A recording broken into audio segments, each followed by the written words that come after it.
Esse regime está com pavor de ser exposto. Pavor. Alan dos Santos solta uma declaração que abalou a internet e colocou o país em alerta. Ele diz que há clima de tensão nos bastidores do poder. Aqui você vai entender o impacto dessa bomba política que viralizou e por que todo mundo está falando disso agora. O que ela significa politicamente e o que realmente dá para analisar sem cair em boato. Fica até o final. Já deixa o like, se inscreva e compartilhe. Aqui a análise é direta, sem filtro e sem desinformação. É óbvio que o regime está com medo de ser exposto. Esse é o ponto crucial. Perdão. Esse é o ponto crucial de como será a política daqui em diante, né?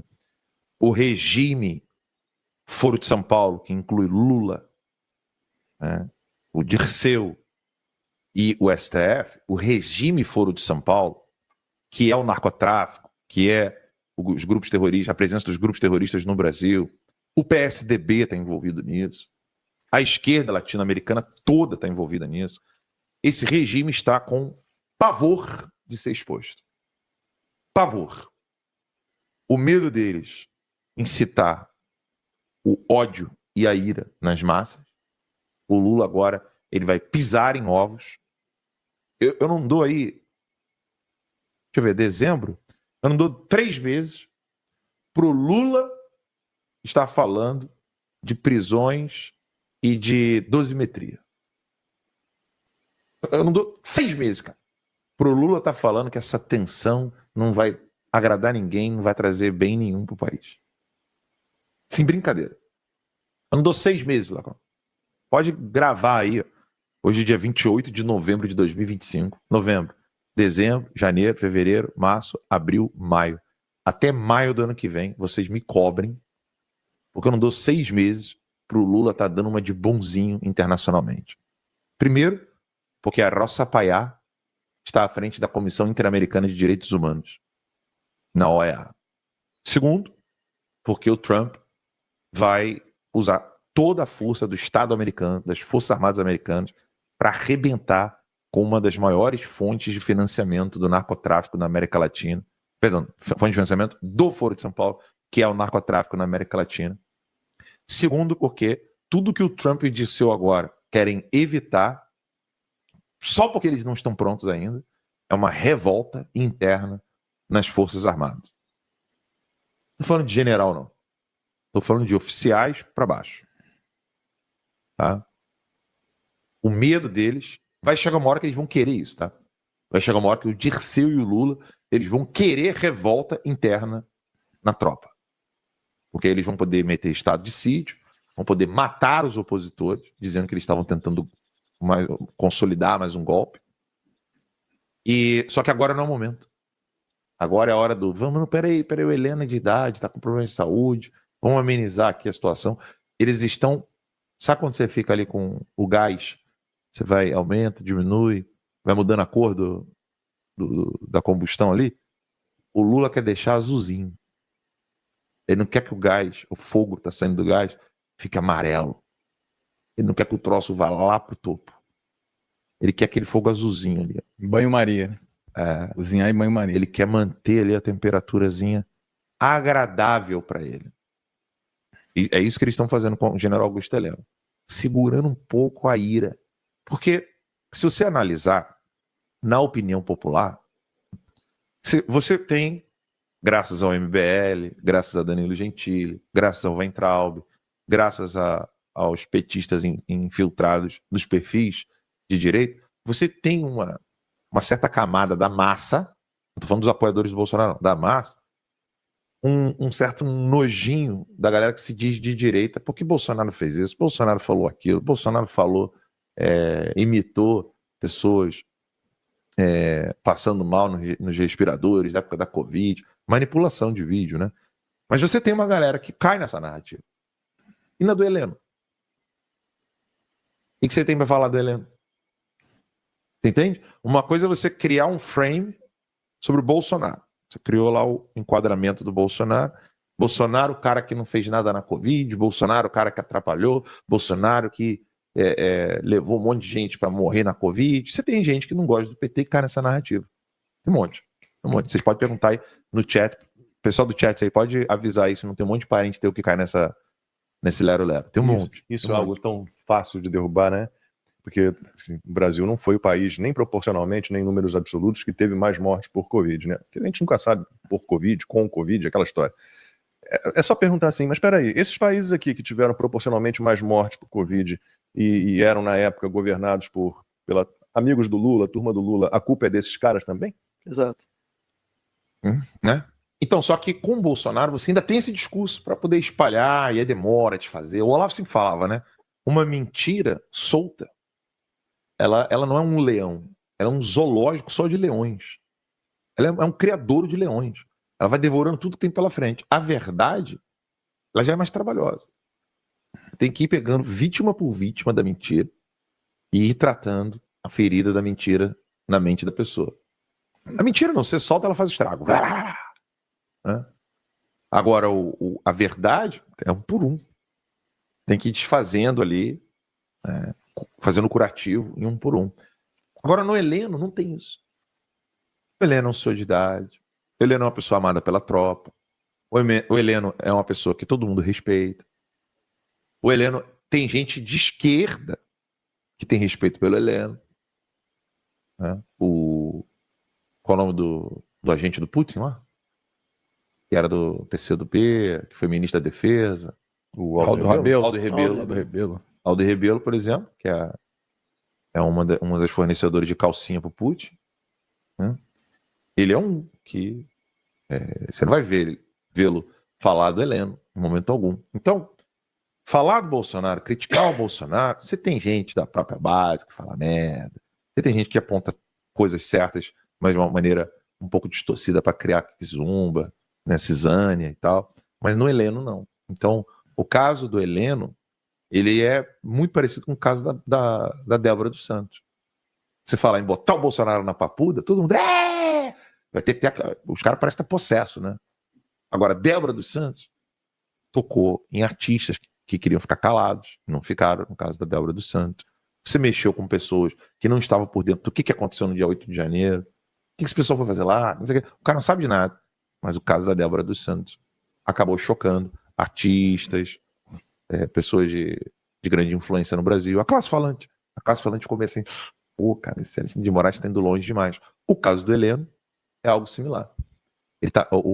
O cálculo que eles estão fazendo com o Heleno agora vai ser promoção do nosso blockbuster de salvar a democracia ou a gente vai acabar virando vilão de fato. Esse é o cálculo que eles estão fazendo. Vamos virar o Fantastic Four, que é Lula, STF, Legislativo e Polícia Federal. É o Fantastic Four. Fantastic Four. Estão lá lutando. Eles vão ferrar o Heleno. Vai ajudar ou vai atrapalhar? Esse é o cálculo que eles estão fazendo, na minha opinião. Bom, vamos lá. Alexandre Ramagem, eu estou aguardando ansiosamente aí. Acho que semana que vem ele consegue, né, participar de novo do Conversa. Deputado federal Alexandre Ramagem, o Alexandre Conversar de com o Moraes. Rubio, acho que até amanhã. Se a gente conversar com o Rubio, acho que até amanhã rola.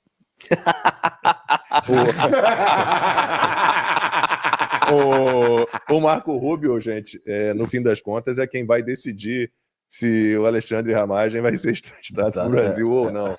Como é que é o trâmite? Então, o Alexandre de Moraes pede a extradição, o Ministério da Justiça encaminha o pedido para o Ministério das Relações Exteriores do Brasil.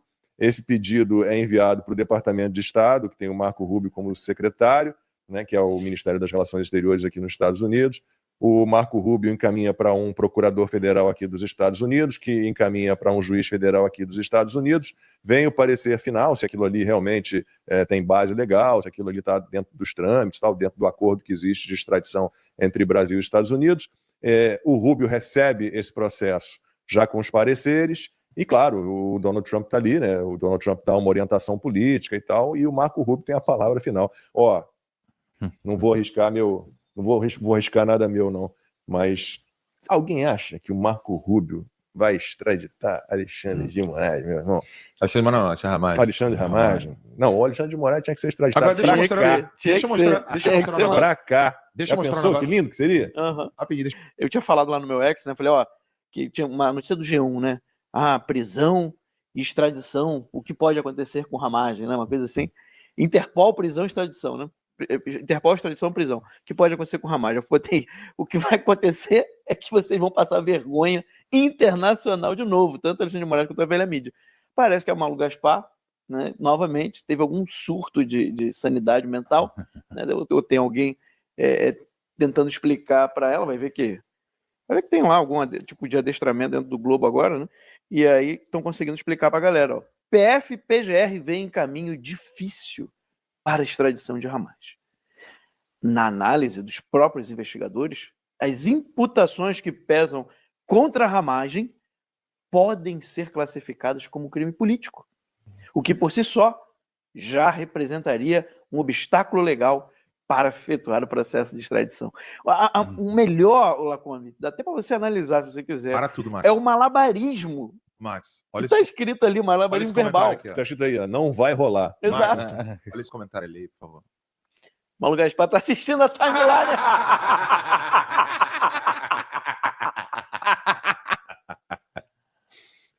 É o plot twist, né? É o plot twist, é ótimo. Não, mas o interessante o malabarismo de palavras ali que eles usam para tentar dizer assim, olha, não é que a gente acha que ele não deveria ser extraditado, mas pode ser que os Estados Unidos, ao ver as acusações que tem contra ele, ao ver as provas que tem contra ele, pode ser que eles concluam que é um crime político, que é uma perseguição política. Então a extradição vai a zero. Porque o que é interessante, gente? Todo mundo sabe que não tem chance. O Globo sabe, CNN sabe, todo mundo sabe. Alexandre de Moraes, bem, eu não sei. Fora aquela questão que o Ramagem trouxe, insano, eu não sei. de que é um trunfo para o Brasil, de verdade, esse pedido de extradição, porque vai ser uma divulgação internacional para esse processo absolutamente nulo, esse julgamento absolutamente fajuto. Claro, Tem que expor tudo. Por isso que eu achei até que ele não ia pedir a extradição, o Moraes. E entubar. Porque para ele, ele está confirmando tudo que o Eduardo Bolsonaro denunciou.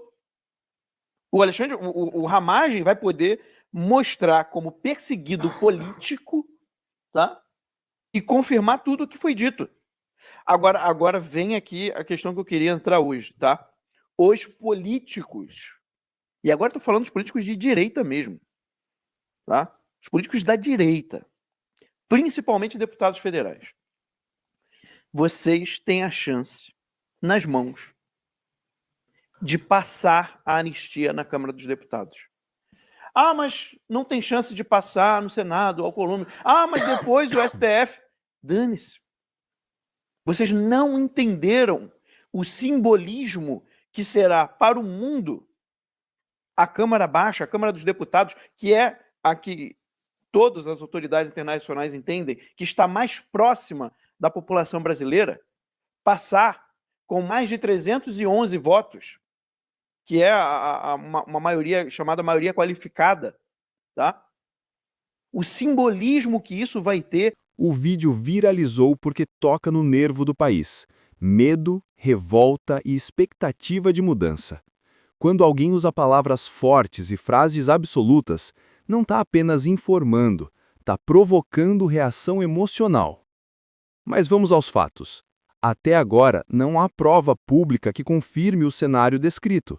O que existe é um discurso político com alto poder de mobilização. Isso não é pouca coisa.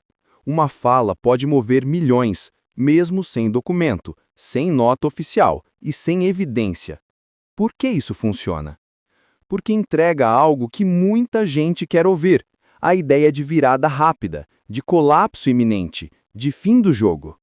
Só que política real não acontece em live, acontece em atos formais, decisões publicadas, documentos, votações e sentenças. Aqui vai a pergunta que vale ouro. Cadê a prova? Sem prova, não é fato. É narrativa. E narrativa forte não significa narrativa verdadeira. Isso não impede o debate, mas impede a manipulação. Você tem todo o direito de discordar, protestar e criticar. Só não pode ser levado por manchetes que prometem terremotos institucionais, sem mostrar o chão rachado. Conclusão: a declaração é barulhenta, viral e mobilizadora, mas sem confirmação objetiva, ela é discurso, não realidade. Nosso papel aqui é frear a emoção e acender a razão. Chamada final. Se você quer informação de verdade, deixe o like, inscreva-se e compartilhe. Aqui não vendemos boatos, entregamos análise.